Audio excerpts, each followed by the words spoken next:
বহু পরিবার আছে ঈদ আইলে ঝগড়াঝাটি বাইরে যায়।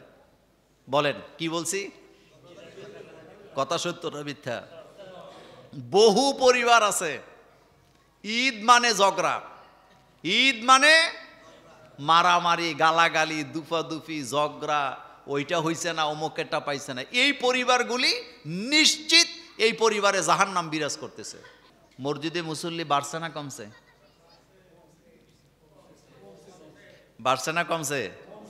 অসুবিধা নাই, কদরের দিন আবার আসবে, একদিনে সব মুইয়ে ফেলবে, তাও 27 রাত্রিতে আসবে। মার্কেটগুলা খোলা না বন্ধ? রাত কয়টা পর্যন্ত? জোরে কর না। মানে হয়েছে কি জানেন, আমার কাছে মনে হয় যেন এই মার্কেট টার্কেট করণের লেগে রোজা আইছে, আর কোনো কাজ নাই। রোজা কি মার্কেট করার জন্য আসছিল? আজ পর্যন্ত কোন হুজুর জুমার নামাজে অথবা ওয়াজের মধ্যে কি এই ওয়াজ করছে যে রমজান মানেই হলো মার্কেটিং করা, রোজা মানেই হলো নতুন জামা কাপড় কিনবেন, মার্কেটে যাবেন, এই রকমের ওয়াজ কি কেউ করছে?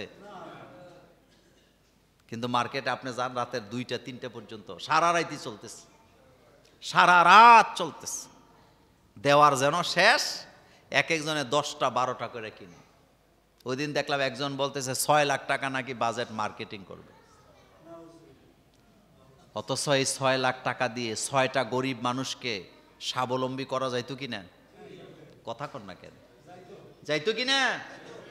6 লাখ টাকা দিয়ে জামা কাপড় কিনবে। অপচয় কি হয়? অপচয় হয়। এই যে আমিও দেখছি একেবারে বাবারে ওমোকে টাকা, হোমোকে পাঞ্জাবি, মানে এমন ভাবে ধরছে কিনতেই হবে। আমি কিন্তু মোটামুটি খুব নিজের টাকা দিয়ে জামা কাপড় কমই পরি, আপনারা এমনি দেখেন আর কি ডেলি নতুন জামা, কিন্তু মূলত এটা আমার টাকা না। আমি মার্কেটে ঘুরে ঘুরে কাপড় কিনছি, কেউ বলতে পারবে, আর কোনোদিন শুনছে কেউ দেখছে বলতে পারবেন না। এটাও অটো আসে, উমোকে টাকা দিছে, মেসেজ দেয় কিনছেন নি, আমার টাকা দিয়ে কিনছেন। এখন পর্যন্ত 6-7 জনে দরখাস্ত দিয়ে রাখছে, হুজুর 10 মিনিট করে সময় দেন, একটা পাঞ্জাবি কিনে দেন। সময় দিতে পারি না, ইচ্ছা করেও দিই না। এত জামা কাপড় দিয়ে হবেটা কি? কিছু জামা কাপড় আবার আলেমুল আমি দিয়ে দিই, কিন্তু কষ্টটা কোন জায়গায় লাগে জানেন নি? কষ্টটা লাগে, আপনি চিন্তা করেন, এমনও পরিবার আছে এক একজনে 10টা-12টা করে জামা কিনে, আসেনি? কিছু কিছু পরিবার আছে বাচ্চাদের জামা কাপড় গনে 22টা-23টা করে পাইছে, আরো নাকি লাগবে। কিন্তু আপনি কি জানেন হযরত ওমর, আবু বকর, এদের মতো শাসক যারা অর্ধ পৃথিবী শাসন করছে, ঈদের দিন নিজের ছেলে মেয়ের একটা জামা কাপড় দিতে পারে নাই, একটা জামা দিতে পারে নাই। 6 লাখ টাকা দিয়ে জামা পরা, এটা কি খুব জরুরি ছিল?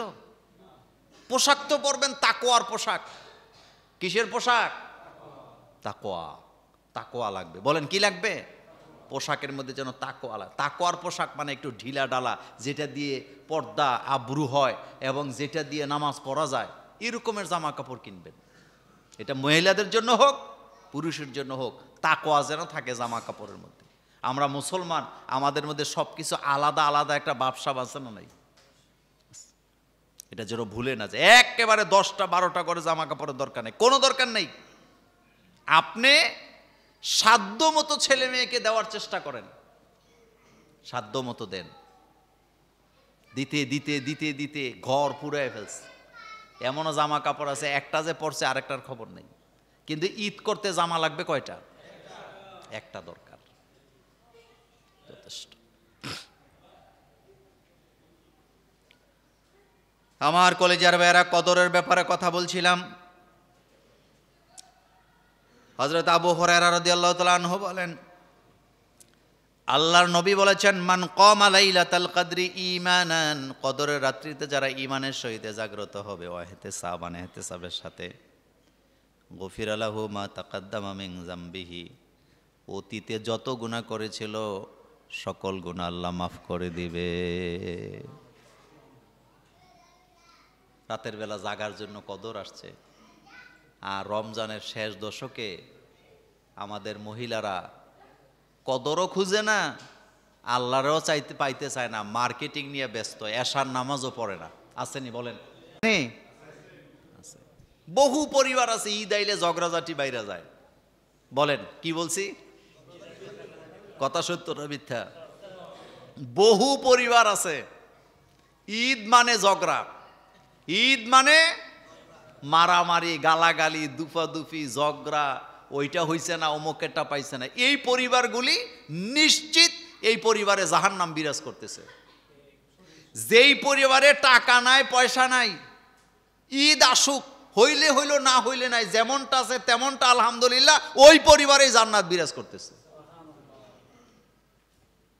আপনার ছেলে মেয়ে, আপনার স্ত্রীরা যদি আপনাকে বলে যা আছে আলহামদুলিল্লাহ, দিলেও আলহামদুলিল্লাহ, না দিলেও আলহামদুলিল্লাহ, বুঝবেন আপনার ঘরে জান্নাত আছে। বলেন কি আছে? আর যেই পরিবারে পাওয়ার পরও পাই নাই, হয় নাই,